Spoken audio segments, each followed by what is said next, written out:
Jerry, coming to you from the Rythmia Life Advancement Center in Guanacaste, Costa Rica. What makes Rythmia so unique? Over 19,000 people through the doors. 19,000. 98.17% say they had a life-changing miracle during their stay. Crazy. Better yet, at 6 months, those people get a survey. 90.22% say that this was the week that changed their life. A little bit about Rythmia. We have, by the way, this year we're going to go over our 20,000th guest. I can't believe that. It's beyond belief, beyond belief. Anyway, because we do what we do, we get all kinds of people from all walks of life. Yeah, A-listers in all different types of life situations, right? We get athletes and actresses and actors and music industry people and business people, billionaires, all kinds of folks and normal people just like you and me come here and have this amazing thing happen. Some of these people come and have this experience and decide they want to help us. Who are some of those people that have said yes to Rythmia? I want to join your board of directors, right? Kelly Slater, the world's greatest surfer. Cesar Millan, the dog whisperer. Reverend Michael Bernard Beckwith, the founder of the Agape Spiritual Center. Martin Luther King's son, Martin.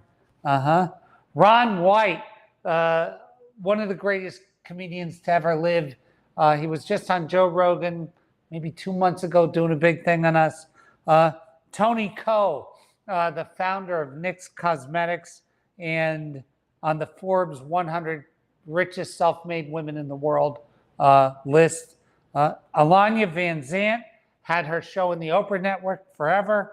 Jack Canfield, one of the most successful authors of all time, wrote the Chicken Soup of the Soul series. Frank Biden, Joe Biden's brother.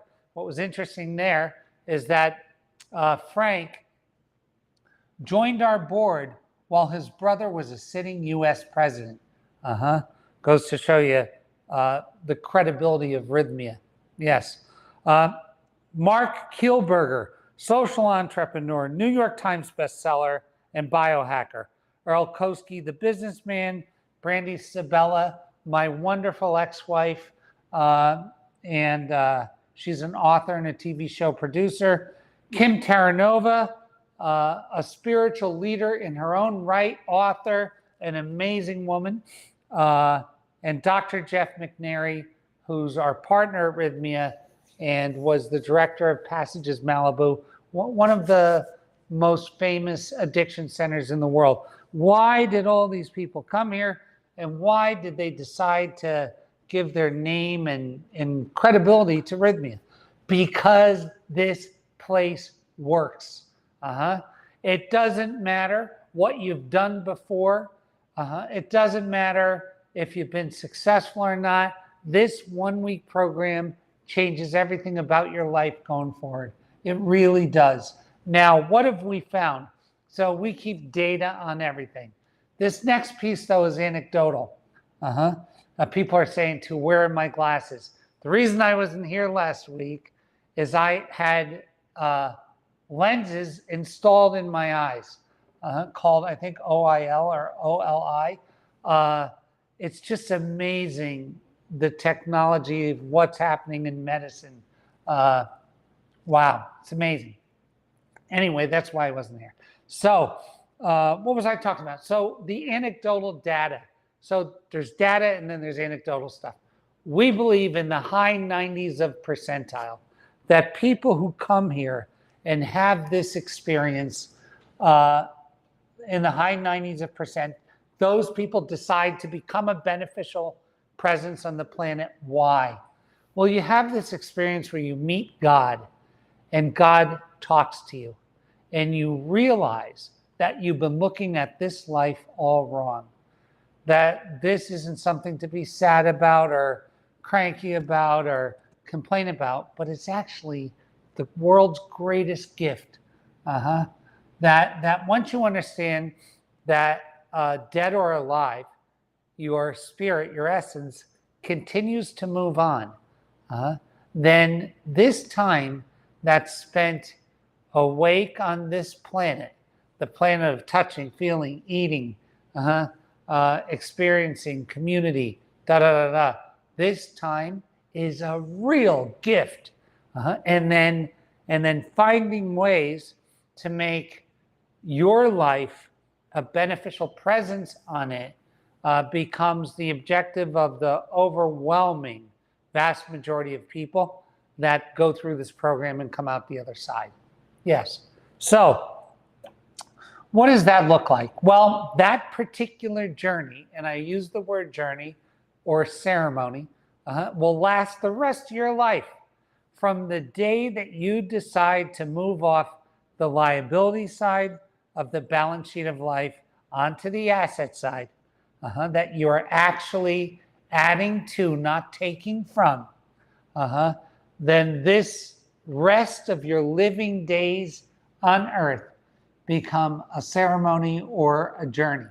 And depending on how high you aim, right? Depending on how high you aim, you will get these benefits that are equal to the altitude that you shoot for.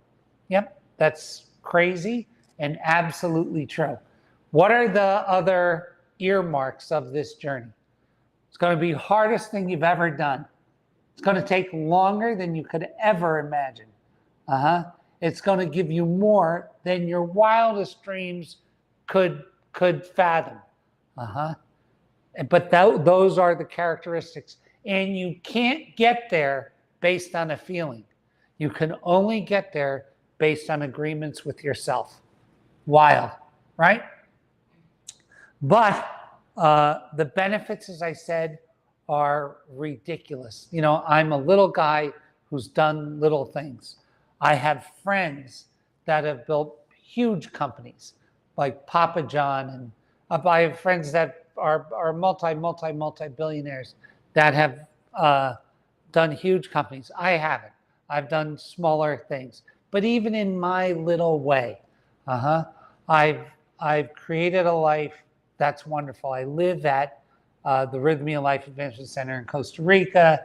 I spend 8 months a year here. I have a little place in Turks and Caicos. I spend a few months a year there. I'm around helping all these people all the time and watching them have this rebirth. It's probably the most beautiful life I could have ever imagined for myself. That's one of the rewards for doing this. I've been doing this thing a little bit over a decade now, and I hope to do it for the rest of my life because it's my journey, right? But what are the realistic expectations once you decide to do something, once you really decide to become a beneficial presence? And how can you do it? You can do it by being the best mom ever, the best son, the best brother, the best sister, the best husband, the best wife, the best community leader, the best guitarist, the best singer, the best, however you want to outpicture your idea of how you want to become a beneficial presence, whether that's through a craft, a restaurant, an art form, whatever it is, it's yours. But I will say, the higher you aim, the greater the gifts and the harder the go of it. Fact. Now, when I use terms like the harder the go of it, a lot of people get confused about it because there's hard in every way. So what do I mean by that? Well, no matter how you do this, no matter how you do it, this life in itself is hard, right? It's hard. If you ever watch someone, an older person, right, of any, no matter what they did, they had a hard life. They had a hard life. You speak to a 90-year-old, they watched all of their friends die. They even forget how hard parts of their life were. They've seen wars and famine disease and death and da. It's a deeply rich experience. And when I say a rich experience, every single way that you do this, you're going to encounter pain, hardship, sorrow, heartbreak, sadness, happiness, joy, winning and losing, and all of these things that make life, right? But it doesn't matter if you try to beat the system. And what I mean by beat the system is, let's say I want to figure out how to get paid by the government for doing nothing, sit on the couch, eat bonbons, drink alcohol to excess, eat horrible food, don't work out, da da da da da. That existence would be horrible, meaning you would experience death, loss, disease, all of these things. No matter which way you go, you're going to lose everything that's been important to you. You are. What do I mean by that? Look, every day we're dying. Every day we're getting closer to an uncertain end. So how you go is up to the gods, but you're going to go, and that's a fact, right? So if you have children, you go, you lose those children. If you have a business, you die, you lose that business. If you live a long time, you might see all of your friends die. There's not a way out of this that isn't filled with hurt and pain. The great news is you get to choose how you do it.